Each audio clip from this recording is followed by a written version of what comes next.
Rebonjour les amis, ce soir soirée donc spéciale Ligue des Champions au club français, Lyon et Lille qui jouaient ce soir. On va faire un petit débrief, voir un peu comme ça s'est passé et puis ceux qui ont des questions ou qui ne sont pas d'accord avec mon débriefing ils peuvent aussi intervenir, pas de problème. Donc on va commencer par Lyon. Donc ce soir comme on sait Lyon jouait Leipzig.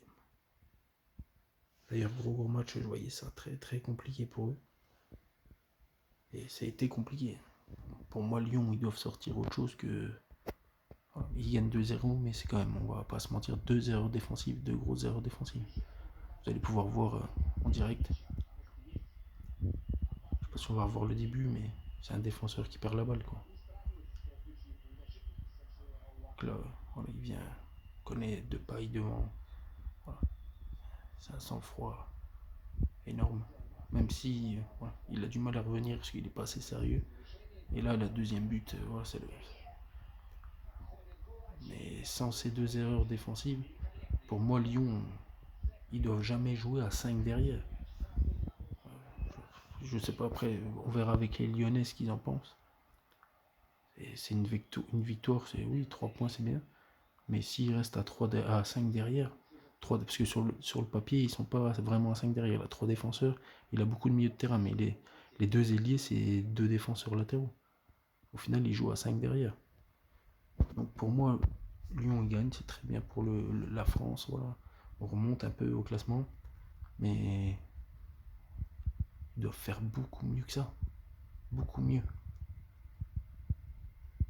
Et les deuxièmes qui jouaient en club français, donc ce soir, c'était Lille, qui jouait Chelsea. C'était quand même si Leipzig, je ne note pas Lyon, c'est compliqué à jouer, en plus là-bas, sur place.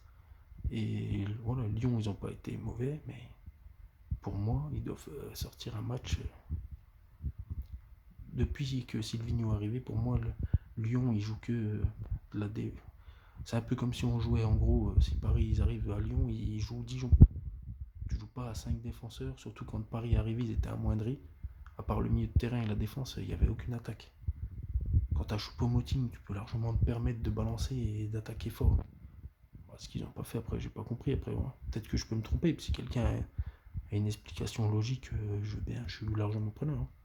Mais pour moi, et un Lyonnais, je parle avec mon collègue, il est supporter de Lyon à la vie et à la mort. Quoi. Mais même quand je lui ai dit Genesio, je l'aime pas non plus. Il l'aime pas, mais pour moi, il avait instauré un système de jeu et il avait l'équipe qui le suivait surtout.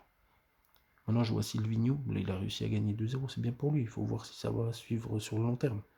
Mais pour moi, il n'aura pas le jeu qui va avec Lyon. Et l'erreur, c'est, comme je l'ai dit dans la vidéo d'avant, c'est d'avoir jeté Genesio un peu comme à ma propre façon de parler, parce qu'il voulait partir aussi, mais parce qu'il n'avait pas... Personne ne lui a fait confiance. Donc voilà, après, chacun verra comme il veut. Même si je l'aime pas, il faisait tenir Lyon, et quand on a joué... À chaque fois que Genesio les entraînait, je peux vous dire qu'ils avaient le feu de Dieu. Quand l'année dernière, il gagne, il fait rentrer Memphis en deuxième, je sais plus, à la 60e, je crois. Memphis, il décroche un tir d'enculé, mais voilà.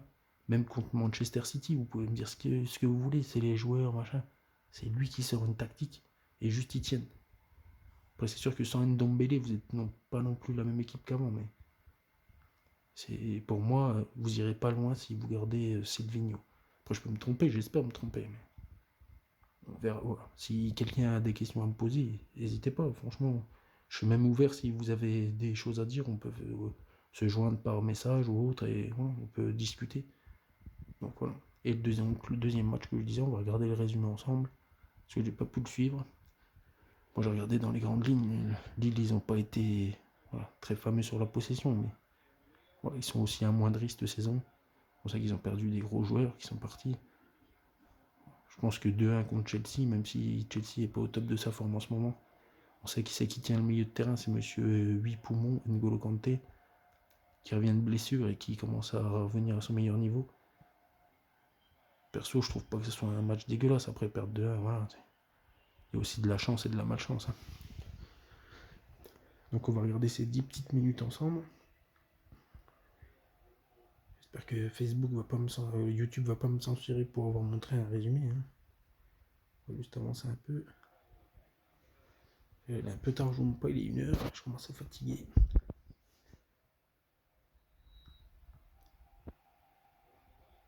Bon, voilà, les soirées spéciales Ligue des Champions, je suis supporter parisien, mais voilà, les clubs français, j'aime bien les voir jouer. Ce serait l'OM, je regarderai aussi, j'espérerais qu'ils gagnent. Parce qu'en même temps, ça ferait pas rêver. 2 clubs français en finale de Ligue des Champions, ça devrait dire qu'on les a vraiment. On aurait réussi à violer un peu les clubs étrangers, quoi.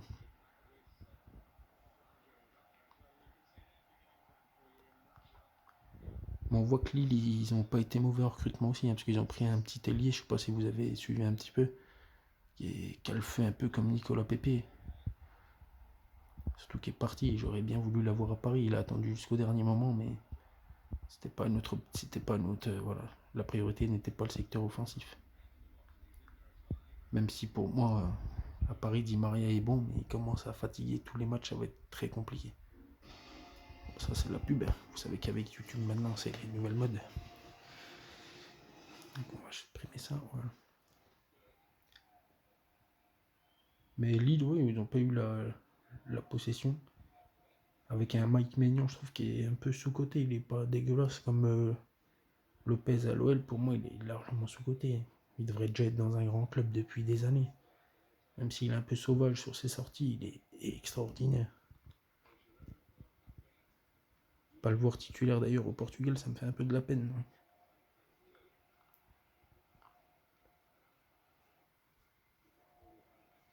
Mais voilà, comme on peut voir, Lille se débrouille pas trop mal, je trouve. Défensivement, ils ont su résister, même si là, voilà. Ils relancent la balle en plein milieu, c'est un peu con, mais.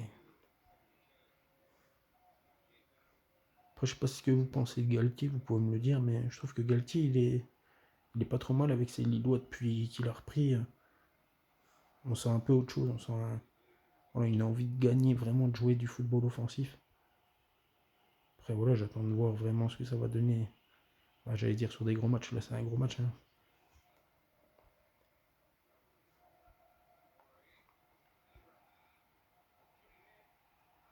Je le voyais hors jeu aussi, mais apparemment non.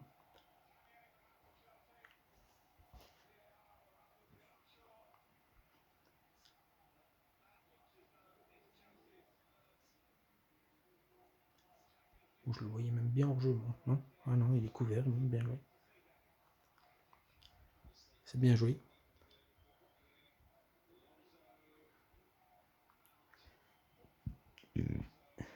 Pardon. Et après, on va juste regarder une petite vidéo, c'est le résumé de Real Bruges. Je sais pas si vous avez pu voir un peu hier ce qui s'est passé hein, au niveau de ce match. C'est que le Real a eu beaucoup de mal même à. Ouais, ils sortent Courtois et pour moi c'est bien fait pour leur gueule. Ils ont un peu jeté Navas comme ils ont jeté Ronaldo au final. Un peu comme des malpropres. Alors que sans Navas, faut pas oublier ce qu'ils ont fait hein, avec Navas. Donc pour moi c'est largement mérité depuis au moins 2 ans. Courtois c'est l'ombre de lui-même. Autant à l'Atlético il était énorme. À Chelsea je l'ai trouvé bien mais moins bon quand même qu'en Espagne.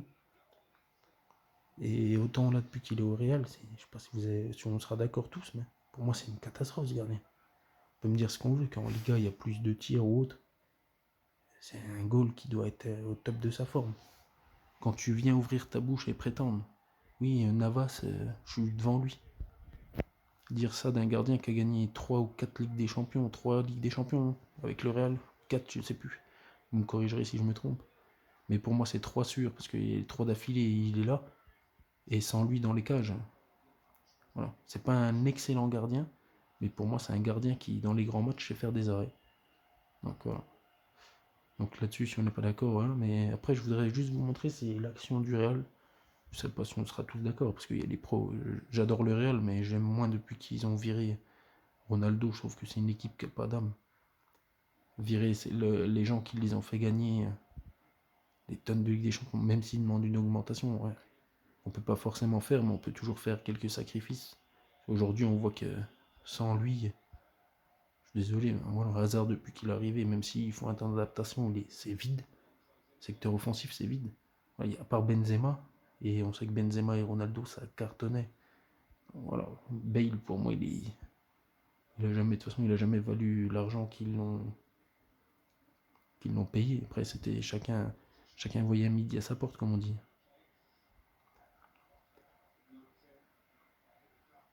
On voudrait juste voir le deuxième but. Parce que je pense qu'ils ont bien résisté. Je crois Lille, ils ont tenu jusqu'à quand même la 77e, il me semble. Et voilà, ils n'avaient pas de possession, mais ils ont balancé quand même des bonnes attaques. Lille, je trouve qu'ils sont intéressants. C'est une équipe qui n'a pas un gros budget, mais voilà, qui est pareil, à recruter intelligemment. Ouh, c'était un beau tacle. Il touche la balle. Ils ont recruté intelligemment en ayant perdu Nicolas Pepe la saison dernière. De toute façon, on sait très bien ce qu'il a fait contre Paris. Hein. C'était juste extraordinaire la saison qu'il fait la saison dernière. Après, je sais pas si vous avez suivi un peu Arsenal, il a du mal quand même, mais à voir après une fois le jeu bien installé. Mais ce qui compte le plus, je voudrais juste voir le deuxième but, s'ils le prennent vraiment par malchance ou si c'est... Quand même subi un peu, mais... Ça doit être par là d'ailleurs. Bah tiens, voilà. Ouais, c'est vraiment un but, il est beau, c'est Willian. Pourtant, qui est qu'une deuxième cartouche d'habitude avec Chelsea, mais à chaque fois, pour moi, ce joueur, même lui, il a été un peu mal utilisé. En deuxième, quand il le fait rentrer, il court super vite, il est technique. Ouais, mais il est super rapide. Et il est précis devant le but, on l'a vu à chaque fois qu'il rentre et il fait mal. Et donc avant de quitter cette vidéo, ce que je voudrais vous montrer, c'est donc Real Brûle, comme on l'a dit. Je vais aller le chercher en direct. De toute façon, je suis plus à 2 minutes près pour aller me coucher. Merde, faut peut-être que j'efface. Et voilà, si vous avez des choses à dire, même si vous n'êtes pas d'accord avec mon point de vue, n'hésitez pas, encore une fois. J'aurai aucun problème à vous répondre. Ce que je dis, je le pense toujours de manière. Donc. Après, j'aime bien parler de ça avec d'autres gens, parce qu'on n'a pas tous les mêmes points de vue, et c'est ça qui fait que le foot est génial. Mais là, c'est le but de Ramos. Je sais pas ce que vous en pensez, mais pour moi, et à chaque fois que c'est un club espagnol, que ce soit le Real, surtout les gros clubs espagnols, parce que les petits clubs comme Séville, ils sont pas toujours avantagés pareil, mais les gros clubs comme le Real et le Barça, et c'est pas une question de remontada, je m'en fous, je l'ai digéré depuis. Mais c'est une question de... Ils sont avantagés. Il y a un hors-jeu pour moi sur la tête de Ramos, il est flagrant. Et on ne met pas de VAR. Je sais pas si vous avez suivi, mais... Et Zidane qui sort Courtois à la mi-temps et qui dit il était pas bien, je l'ai sorti. Il est nul. Pas se mentir. Vous allez voir, c'est affolant. Déjà, il se prend 2 buts, c'est des gags. Là, celui-là, c'est... Même l'attaquant, personnellement, je suis même pas sûr qu'il sait ce qu'il fait. Il a fait se vautrer, je pense. Et...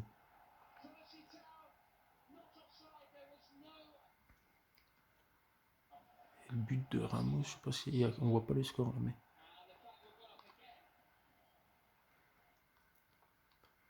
Que ce soit la deuxième mi-temps. Je sais plus c'est où, mais...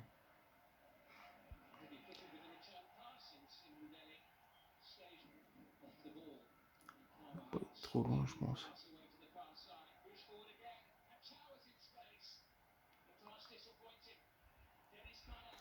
Pas sûr qu'on voit très bien. Je vais essayer de vous montrer ça, mais pour moi, il y a hors-jeu 30 fois. Je vais pas réussir à voir. Là, je vois pas le score, ça me...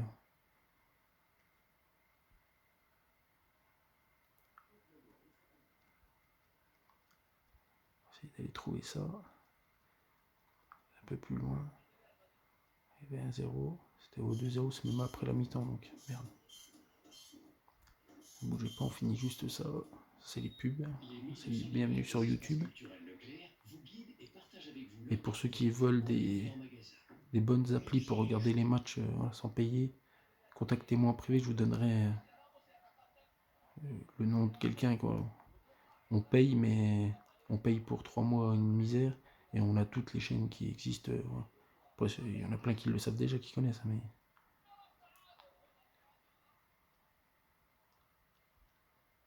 Je sais plus où c'est. 2-0. Ils étaient vraiment mal, hein, parce que sur les contre-attaques, pour moi, Bruges, ont quand même bien épaté sur les contre-attaques. C'était assez rapide, tout ça. C'était pas mal. Et là, ça va être sur le but. Bah, c'est celui-là. On va revenir juste un peu en arrière. Et je sais pas si vous voyez, mais il a une partie du corps qui est hors jeu. On peut me dire ce qu'on veut. Si on met la VAR, ça siffle et c'est hors jeu. Point barre. Regardez bien, vous allez voir. Pour moi, il est là, là. Et il est hors jeu. Point barre. Il n'y a pas de joueur qui le couvre. On le voit bien sur l'angle qui est mis. Il est assez dégagé. Là, on va le voir mieux, là. Pour le remettre dès le début. Alors, une frappe, voilà, ça va être le corner. Mais voilà, ici, là, pour moi, il est hors jeu.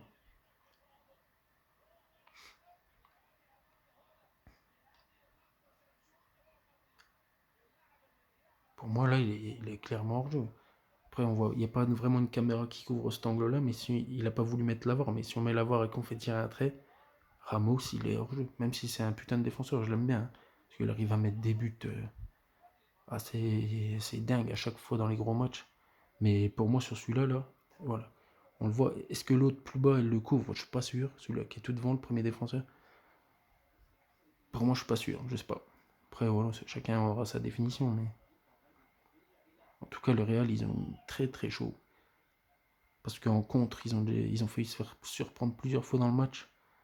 Notamment en première où ils étaient dominés, mais pour moi, c'est un Real méconnaissable. Et depuis qu'Hazard il a signé, ça les aide pas du tout. Je sais pas si vous pensez de son match d'hier, mais on a beau dire il faut un football de possession pour moi, même hier, quand il a la balle, il a la possession. Et il est dégueulasse. Voilà. Après, je suis ouvert à tout débat, mais depuis qu'il est au Real, pour moi, c'est dégueulasse. Après, je demande à voir plus souvent, c'est le petit Rodrigo qu'ils ont signé à gauche là, qui va faire d'ailleurs une grosse concurrence à Vinicius quand il va être au top. À voir. Voilà. Bon, sur ce, ben, je vous laisse. Merci de suivre le briefing. Si vous avez aimé, n'hésitez pas à dire à vos collègues de suivre. Voilà. Donc, quand ça sera les soirées Ligue des Champions, je fais tous les clubs français. Il n'y a vraiment pas de crainte. Voilà, si ça vous dit, je peux faire la Ligue Europa. Si vraiment il y a des gens qui suivent, voilà, sans problème. Voilà. Je vous remercie et bonne soirée tout le monde.